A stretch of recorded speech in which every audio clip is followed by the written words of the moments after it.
music. This is the intro. Come on, I believe Dina. this is Where the have you intro. been? This is when we're going to hear the intro, Dina. Who knows? There it is. The Plein Air Easton Podcast is brought to you by the Avalon Foundation, Sassy. enriching the lives of those on the eastern shore of Maryland through the arts. Visit avalonfoundation.org for details on events, performances, and educational programming offered throughout the year.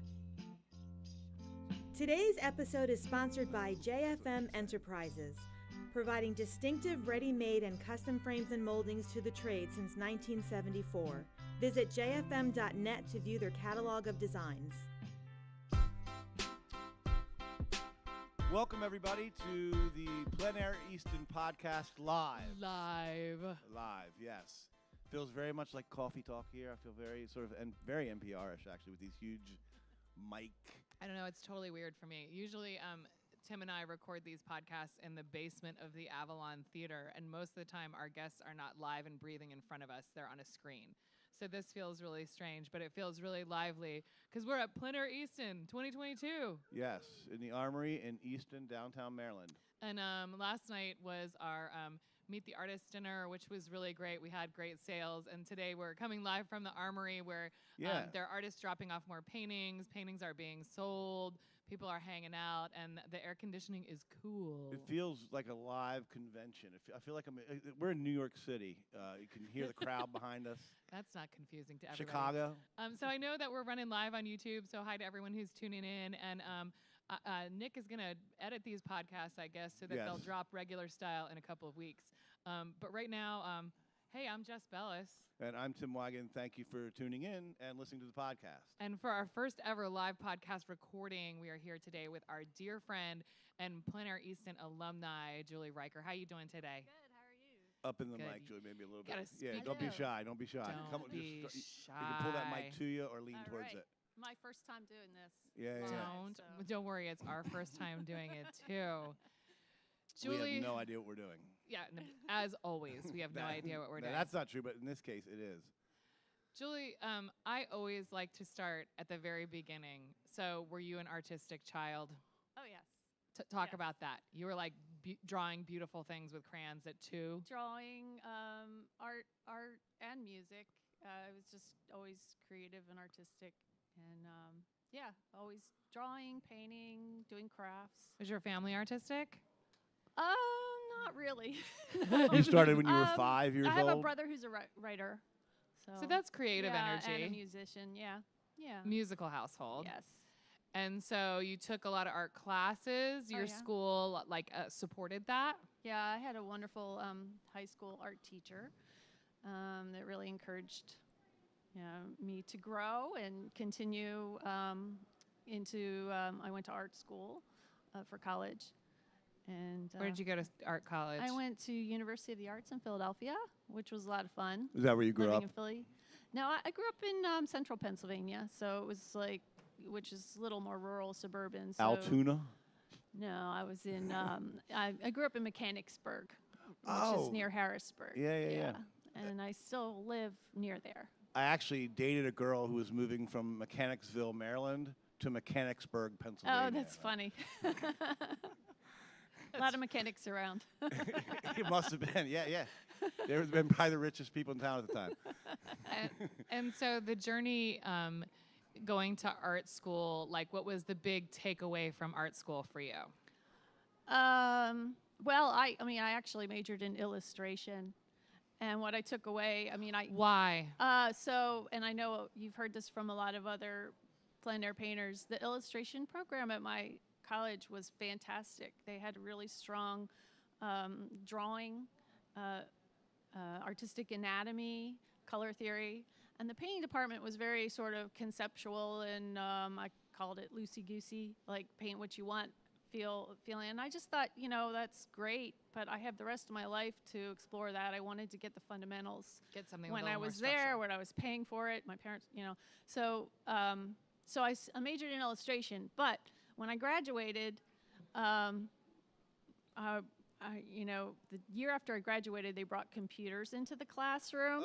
So what is this, 86 or something like that? This Or is a reoccurring 91. theme. 90, Yeah. That's when they got in Philadelphia Institute. They compute. Oh, because art was like They the were- last thing to get it. They were very They didn't behind the want times. digital- And in the illustration world, I would go to get a job. And I didn't know Adobe Illustrator, CAD, any of that. And I could have taken classes in that, but I ended up finding employment with a restoration company in Harrisburg that had just gotten the Like fine art restoration or like architectural restoration. Making the which- drawings for them. No, Actually- Actually doing it. restoration. This is something that when I was in art school, I never thought was an avenue for an artist, but this company had just gotten the contract to do the Harrisburg State Capitol restoration, and they were looking for artists because they wanted to train people who had a really meticulous hand. It's like when at that theater when they when Right. like the proscenium So when they what brought in happens? artists to What do happens? it. So I worked for them for 6 years. Or what happens when you do that type of project? They say,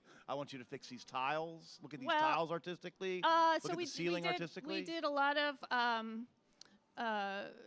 We would clean down to original finishes, but a lot of times that wasn't cost effective. So they would research and find the original finishes, and then when we duplicate them. So there was a lot of stenciling, wall glazing, gold leafing, plaster repair, a lot of cleaning. But it was like this whole different avenue for an artist that. Did you like that? Was that inspiring, or did that feel like you were trapped doing something? Was it intellectually interesting? Like, it was neat to learn, and I've always been interested in interior design and architecture, so it was fun. It was fun work. It wasn't really creative, yeah. so because we were duplicating, the original finishes, but it was great training, and I worked there for 6 years, and then. Do you feel like that time, because it was such meticulous, structured work, do you feel like that impacted your creative style? No. No. Even the fine, because I just think that like when we did the podcast with Krista Pisano and I learned that she had like hand painted Christmas ornaments for years, Yeah. I was like, oh girl, I know why you paint so small. Yeah. Like you don't really think that like the sort of skills of restoration translated into your art. Well, it made me very good at color matching. That I'm very good at color matching. I still do actually a lot of the restoration work to supplement my income. And Sure. it's Well, you got to meet the guy that we interviewed from England. I guess it was Marie and I. Maybe we did that. Yeah, Carl Terry. He restores the old 1600 roofs in England. Wow. That's yeah. So I was just thinking, Yeah. That's great. So then you got married.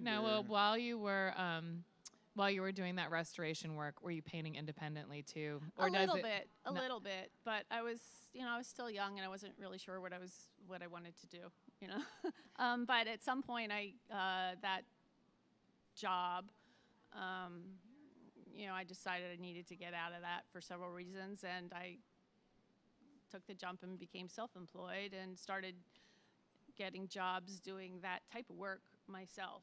Independently. Yeah, and it was like during the 90s and faux finishes were really hot, and so I did really well with it. I've done really well with it, doing and also incorporating my and drawing some background. murals too into that too. Like Murals, did yeah. that segue naturally then? Yeah, because I have the illustration background, so it's really just doing illustrations, but instead of this, they're on like big walls. So Do you like that mural work? I know it's very physically demanding. it is. I like it though. Yeah. And I like the variety of the projects that I get. yeah. I would never want to turn out one thing all the time. So you do plein air painting, but you do these big murals. Is that what I you do murals and like Garen Baker, that sort of style thing? yeah, well, he does big exterior murals. I do more like in private homes. Designing. Yeah, and I do a lot of faux finishes, wood graining and marbling and. Can you things come like to my house and I have basically like a whole house that is it's primed, but I can't pick any colors. Yeah. They're frozen in prime land where they just don't know what But I to do do paint. with You're their right. Yes, beautiful you said little that earlier. cottage. I am a painter. Yes. But it's fun to to have to have an artistic eye and look at it. Sure, that's what I'm looking Interior for. like a painter would, so. Yes. So talk. Exactly. I'm serious. I'm gonna. He's like, no, I live down the street, I live Julie. right down After the this street. interview, I'll go make you a sandwich. Sometime this week. Let's go back home. Tell me about your sort of fine art background and the stuff that you do outside of restoration and sort of the evolution of that and how you've been able to incorporate it.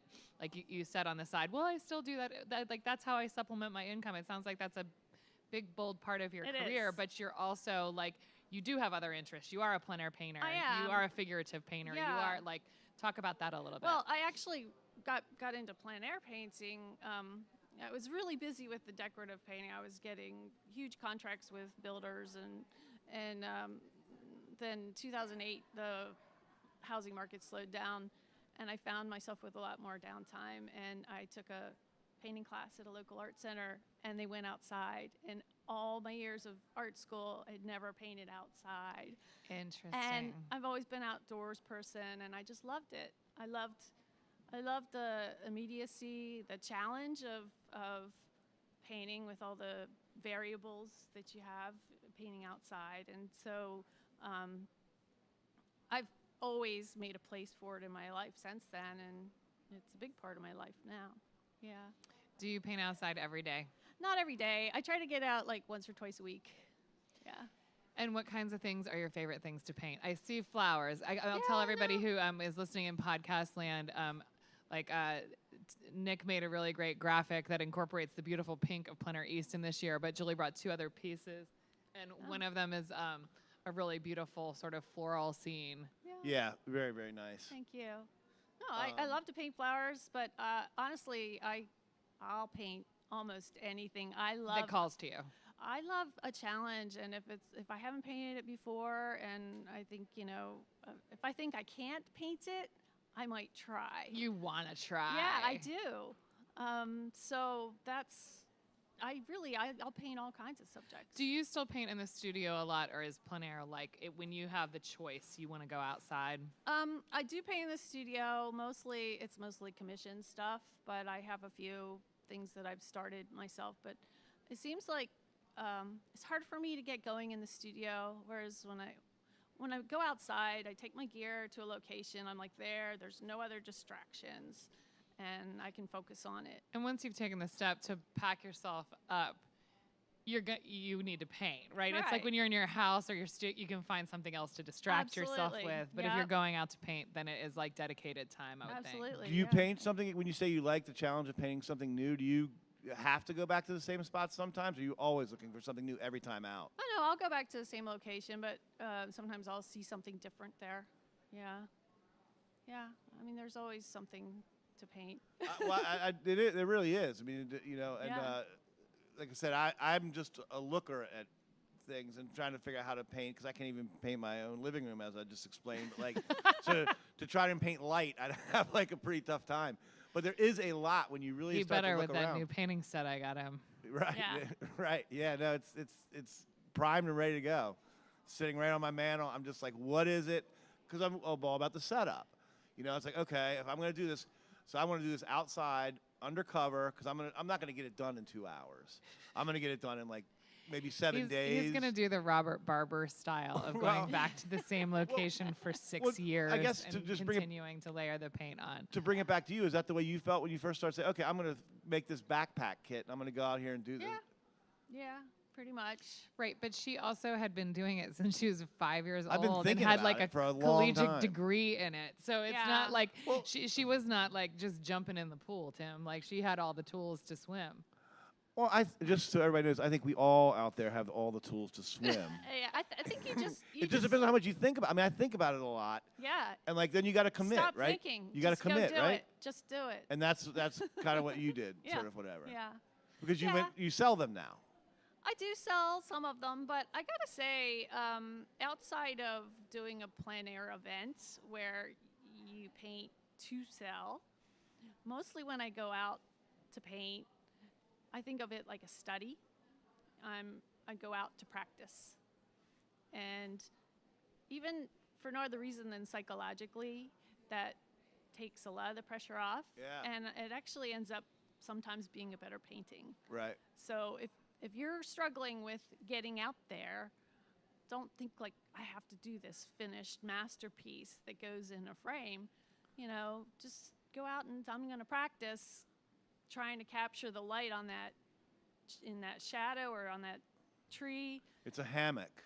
Okay, a hammock. It's very with holes in it. It's like a stringed hammock. Just go out and practice. That's you're right. You're exactly right. But see, I'm talking myself out of it. See, that you're exactly right. Yeah, I mean, and artists, just like musicians, and Just like when I got you that golf net so that you could practice your swing. Right. This is now you need to practice your painting. Yeah, but all I have to do for the golf net is a ball and a club. For this, I've got to make sure, like, am I supposed to wet it down with oil? How do I do it with the lay down color for the so you're covering up the white. I'm thinking about those things because it's a nighttime scene. I think you need to come to a lot of demos here at the That's Armory. what I am doing. Just to wrap this, we are at Plein Air Easton 2022.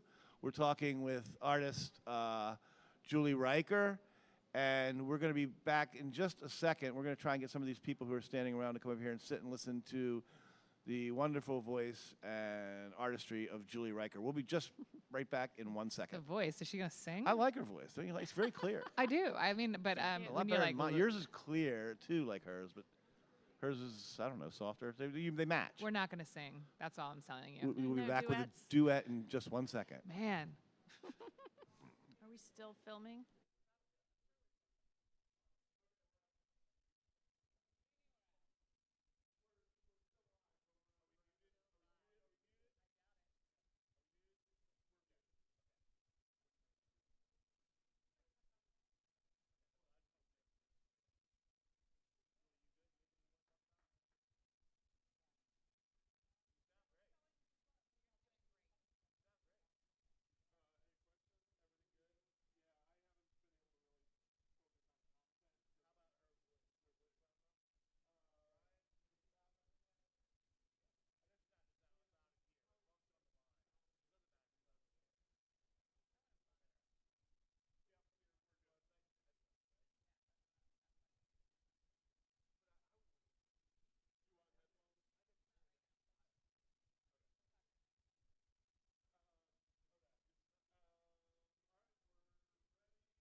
Come on over and listen. Come on over. She's trying to work. We're back. Tim's back? flagging down people. Yeah, I think we're back. I didn't get the live signal from Dina. We're totally back. Dina's not even here. But we're back. We're live at Plein Air Easton 2022. We're here with Julie Riker. We're recording our podcast live, which is exciting for me and for Tim and for Julie. And we were just kind of talking about plein air painting, and I loved what you were talking about painting for practice. Yeah. I think that is like a really sound thought. Talk to me about finding plein air competitions and how you got yourself involved in events. So you took a class and you were like, dang, I kind of like plein air painting. Yeah. What was the next step? Actually, my town, Camp Hill, did a little plein air event that was modeled after Plein Air Easton, small scale. Bing, bing, bing, bing, bing, bing, bing. And, of course, it was my hometown, so I had You to said, oh, this is easy. Yeah. Great, I can do this. And there were a couple artists that came up there from this area, and Jim Rehack was one of them. Oh, yeah. Said, you ought to come down to Easton for this quick draw. It's a huge event.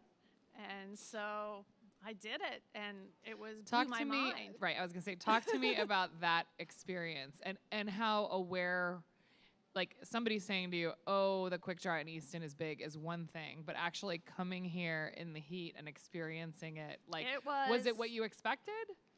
Yeah, I mean, I can't remember if I had expectations actually, but it was pretty amazing to see that many artists in one place, and to see, this was pre-COVID, hopefully there'll be a big turnout this year, but it was just hordes of people on the street. I mean, it was incredible. Did you feel nervous? No, it was energetic, and I wasn't nervous at all. It was just like, I'm going to give this a try and see what happens. And I ended up selling my painting, and it was a lot of fun. I think that's the coolest thing of the quick draw too, is the amount of people that come downtown. Yeah. If you're like I think there was 3,000 or 4,000 people on that street, one year. You know what I mean? That's what you're talking about, right? Yeah, and it's cool. And to see all the different artists' interpretations of, what they did in this one locale. Yeah, this little 2-block sort of, yeah, it's cool. If someone was coming down to paint for the first time in Quick Draw this year, what advice would you give them? Bring lots of water. Hydration. Yes, and actually I like to have a little cooler with ice and a cold washcloth to put around my neck. That helps a lot. Yeah, so insider it's tip. very hot. Tiny cooler, washcloth. Rag around the neck. It makes And if you're uncomfortable with painting in a 2-hour time frame, do a small painting, and have your framing gear ready to go. And just so that give you it can a move try. fast. Yeah. I think that's all really great. Yeah. That's like really, really great advice. It's a great little soundbite to go smaller. Have your framing stuff ready to go. I think that's just awesome. Yeah, and have fun with it. Have fun. The other thing that I've heard people say is, again, and it goes back to what you were saying, practice it. Like you can come out tomorrow. That's you true. can come out this week, and I think that that's a way to study how the light is going to be during that time frame Exactly, too. that's a good idea. There's no rules against going out and sketching or practicing, as you said beforehand, so that when the day comes, you feel a little bit more confident. That's a good tip. Good tip.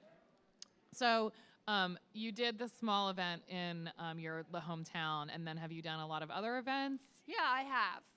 In the past several years, I've done a lot of events up and down the East Coast, and I had a lot of fun with it. What do you like about plein air events? Mostly meeting the other artists, and even if I've met them at previous events, then reuniting, and it's always a lot of fun. What do you think is the biggest challenge when you are doing a plein air event? Choosing which ones to enter for competition. Ooh, how do you do it?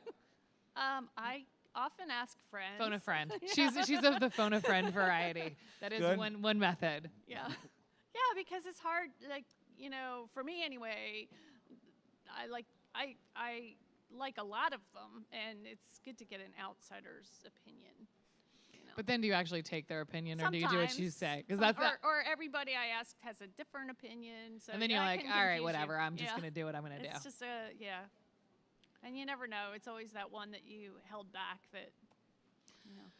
And we were kind of, and hopefully this doesn't seem sensitive, but I think it's something that everybody needs to think about and understand.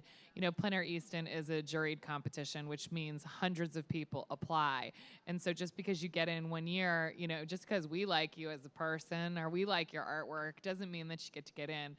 So talk to me about applying to competitions and not getting in, and what you it's got to hurt a little bit, but everybody feels that no one's going to get into everything. Right. Yeah. I mean, you get used to rejection. I'm an artist. I get used to rejection. Right. But then something else happens that's equally exciting. So. And you just move forward. Right. Yeah. Move forward. I got it. It feels like she's got such positive energy about everything. It's contagious. I certainly feel a lot darker than I think you are. Tell me about, do you ever feel uninspired? Because you're like, oh, you can just go out and there's everything to paint. The world is your oyster. That's a good thing that I could talk about, because there are some times where I go to a location and I'm just not inspired. But that's when I figure I took the effort to get here. I'm just going to find something to paint. I'm going to get my brushes wet. I'm just going to paint something. I don't have to wait for the inspiration, right? And sometimes I'll make it more interesting for myself by playing with the color or doing something different, adding a little challenge to myself by limiting my colors. And often it ends up being a good painting, and from what I thought I wasn't really into doing. So just got to do it. Just do it. That's living the good life. That's great, Yeah. I mean, it's a great way. I guess the reason we're kind of surprised by it is we have a lot of individual answers to a lot of these questions. We haven't really had that answer before. No, it's a good one. It's a good one. Just do it. Yeah, no, because you can get sucked into, especially when you're in an event. I have spent an entire day just driving around because you think, oh, I'm going to find the perfect painting around the next corner. I'm sure you've heard artists say yes. that. Oh, yeah, Definitely. Right? That, So, yes. but what I have learned is that, no, the perfect painting is inside you, and it doesn't matter, what you're looking at. I love it. I love it. It's so sweet. It's great. And for those who can't see us, she's actually starting to set up, and she's painting a speck in the wood right in front of us right now. She could. I feel like she could. I should. But have you ever gone through a period where you aren't picking up your paints? Or no, you're always Yeah, feeling the life drive. gets busy for sure. Of course. Now, so do you sell in a shop or that sort of thing? How? I'm in several galleries. So, yeah? And I sell. You don't have your own. You don't have your own place because you have your other business. Yeah, but I have my studio. I mean, people contact me individually to purchase as well. Yeah. Talk to me about getting into galleries. Do you have any advice for people about that? Make contacts. How? Honestly, I'm not in a whole lot of galleries. So, but artist friends are good Connectors. connectors. Yeah. It's that social network that you were talking about. Exactly. Yeah. And you talked about commissions. Do you like taking commissions? I like some commissions. I'm to a point where if I don't feel like I'll be comfortable with it, I won't take it. Inspired by it. No, I would think Yeah. that would be really hard. Yeah. Because you want to make sure the piece lives up to the expectations Yeah, of the person. even like with commissions and with my decorative painting, which is all commission, it's all about pleasing a client. So, yeah. What else? When Jess asked a question about inspiration, you said, "I got a good answer for that. I can really talk about that." What else do you, like other sort of nuggets about this whole style of painting and that sort of thing? Well, I have noticed, I've been doing it for quite a while now. And what I've noticed in the last couple years is that I feel like I'm seeing differently. Like I've really honed my eye in a different way just from being outside and really looking. And that's exciting to me. Can you see that evolution in your work? I guess so. Yeah. And can you pass that on to other, Tim's really like, okay, first you have to come and help me choose the paint colors for my house. No, And then you need me to help hone my eye. These are tall orders, Tim. For me, it's something that happened. I just feel like it's happened. Yeah, in the last as 3 an years, 4 years. Evolution from practicing. So Sure, much, sure, yeah. So there's certain things that could help, I guess, that I could teach somebody, but it's more putting in the time. But see, I hate doing this, but I'm an actor, so and it's all about what you see, when you're acting. So you really get good at especially when you're doing a play, at seeing everything that the person is doing.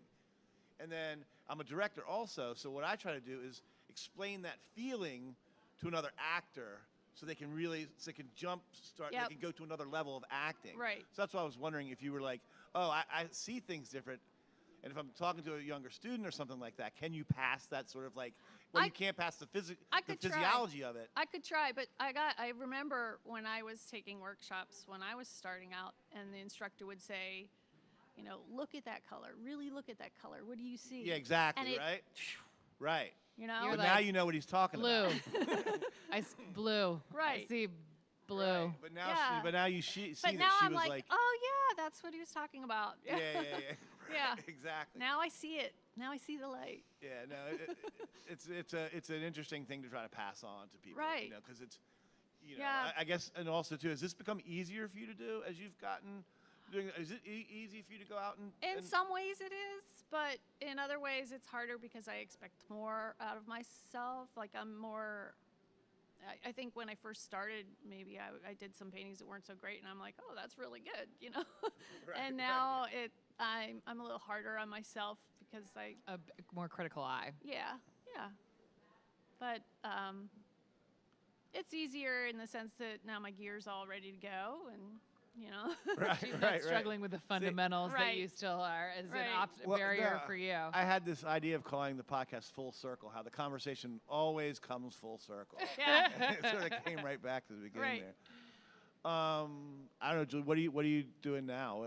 What's your day like? What's a typical day for you in the painting world? A typical day? There's no typical day because a lot of it depends on whether I'm working for a client or not. I mean, I don't have jobs lined up every day, but I might have a job that lasts like 3 days, or I might have a job that lasts 2 weeks, and then in the interim, I work on my own stuff. So, how did COVID impact your business or your art? Not too much because I'm self-employed. So there was like a week or a month actually when we couldn't go out and work. Everybody was inside, right? But after that, I really left it up to the customer whether they wanted me to be in their home or not. And there were a couple jobs I did where they were on the opposite wing of the house. Sure. Or it was new construction and nobody was there. You were the only one there, sure. Yeah, so it really, I'm fortunate that it didn't impact me too much. That's really lucky, I think. And plein air painting, of course, is outside pretty much by yourself. I mean, it's fun to do with friends, but even then you can be... Even then you're outside, so you can kind of keep connected. At least 6 feet apart, with the legs of the easel. Right, I was going to say, you're not usually snuggled up against each other painting. That's a good point. That's a really good point. Where's your favorite place to paint? That's hard because I like painting so many different things. I loved painting in Italy when I was in Italy. I love painting at the beach. But I can go to a creek near my house, and if the light is just right, I'm happy, Sure. If you could travel and paint in one place, where would you want to go? First place that pops in your mind, because I always hate when people are like, what's your favorite? You'd go back to Italy. Yeah. It was so fun. It was such a fun trip. So that's a news flash to everyone. Julie would like to be invited to paint in Italy. Yeah, well, there's somebody in Italy listening. I'm sure. Exactly. We will eventually have an Italian listener in Italy, or maybe, who knows what nationality it will be. But somebody, if you're Julie Riker, was on the Plein Air Easton Podcast in 2022. She probably still wants to go if you're watching this 10 years later. Julie, it's been really fun talking to you today. We're so glad that you came in to be an alumni at Plein Air Easton. And I think that's something that is just really great. I want to thank all of our alumni this year. We jury in 58 artists every year, but they are so busy out there participating in events and painting and competing that we have found that our audiences and our collectors, they want more. They want this kind of content. They want to see demos, and we don't want to break the cadence of the people who are competing. So we asked some of our friends. Where did you? You're in Philly. I'm in near Harrisburg. Near Harrisburg. Yeah. Okay, sorry. And then, how did she get to be one of the alumni? She's lucky. She's lucky. A name out of a hat. Just name a name out of a hat. Yeah, no, I can be more honest with that. 1,000 people try to do it. Totally. We always kind of put a call out and say, are you interested in being an alumni painter? Because again, which is easier for people who can drive than a lot of people, to fly from another country to here to just like hang out and paint with us and talk to us is kind of cost prohibitive. But Julie's somebody who lives regionally, so I think but sometimes it's like somebody who got second place in the quick draw or something like that. Have you won? Have you been in? She's been in the competition before. You saw a lot of paintings when you came here. Yeah. We always got good sales, Timmy. Come on. I thought maybe she was top seller one year. I don't know what it was. She just lives close. Yeah, and again, I think she's been doing some really cool stuff. So the paintings here are beautiful. Are these on display anywhere for the rest of the week? Are you taking? Yeah, they'll be here. Yeah. So again, there's lots of paintings to purchase here at the Armory this week. And certainly we'll have some on exhibition from some of our great alumni painters like Julie Riker and Garen Baker and Robert Simone and Carol Lee Thompson, who hasn't been in Plein Air Easton in a really long time. She quit the plein air painting circuit a really long time ago, but she was one of our top sellers early on. So I'm excited to have her back. She and Garen are both doing demos today. Tomorrow, Garen, you can check out Garen. Yeah. So no, I think it's just great to have such a broad bench of alumni to come to town and to be able to support our activities the way that we're doing. So, Julie, thank you for coming down and talking to us today thank on our you. very first live podcast. You have anything else to say, Julie? Well, thank you for the opportunity, and I'm really excited to be here and participate this week. And you're here all week. I am. And I want to just say we should all aspire to be as positive and like Eat your vegetables, everyone out there, please. Yes. eat your vegetables and practice, because then you can be as zen and cool as Julie. Yeah. Not every answer was totally positive, and I think one of the great advice we got is, don't paint, go practice. Go practice, Yeah. everybody. Go practice. Yeah, Thanks, go Julie. practice. Thanks, Thank Julie. you. Nikki, are you gonna play us out or what? All right, Michael, we got to go downstairs. Very good, Julie. That was Thank good. you, guys. I seriously would, if you're in town. I am.